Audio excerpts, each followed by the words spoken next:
Guten Tag alle. Heute werden wir ein bisschen mehr über die reflexive pronomen sprechen. Today we're going to talk a little bit more about the reflexive pronouns. First, let's use our subject pronouns here, and we're going to discuss the reflexive pronouns in the accusative case. Remember, reflexive pronouns are simply how you say self. In English, we say myself, yourself, his self, herself. So in German, these are what these represent, and they reflect the subject of the sentence. So for the accusative case, it's mich for myself, dich for yourself, sich for himself, herself, and itself, uns for ourselves, euch for yourselves, and then sie, the polite formal you, yourself, and sie for themselves. In the dative, these are going to change slightly. Mir for myself, dir for yourself, and the rest of them stay the same.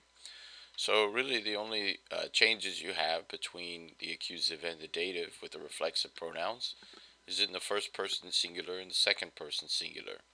Remember, a reflexive pronoun is accusative if it's acting as the direct object, and it is dative if it's acting as the indirect object.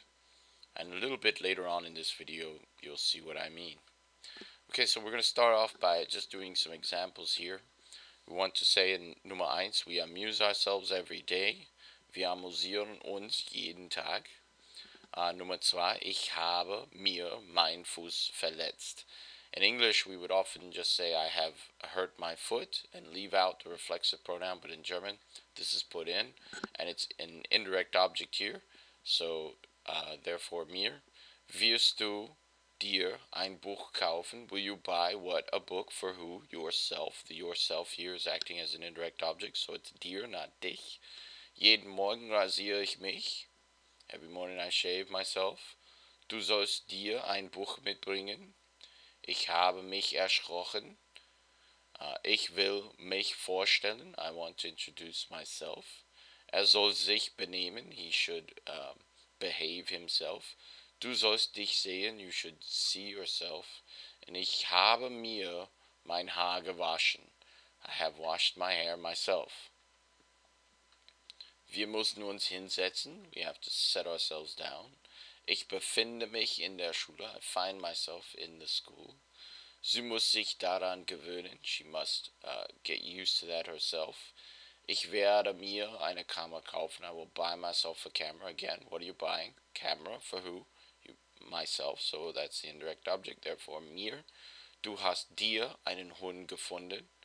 Ich ziehe mir meine Jacke an. Ich habe mich verletzt.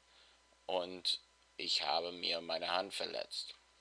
So let's do a few more examples here. I have bought myself a cat. So if you were going to form this in German, you would literally form it. I have myself a cat bought. So in German that's going to be ich habe mir eine Katze gekauft. Have you hurt yourself? Hast du dich verletzt? Hast du dich verletzt? He has lost himself or gotten himself lost. Hat sich verlaufen. Literally, he has lost himself. You have washed your hands. So in German, the yourself is going to be put in here as well. So it's almost going to be like you have yourself, your hands washed, which ends up being du hast dir deine Hände gewaschen. They have found themselves again. We're going to use the verb wiederfinden.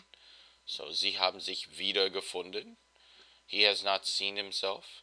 Hat sich nicht gesehen. He has not seen himself. And I want to lay myself down. Ich will mich hinlegen. Okay, danke, das war's.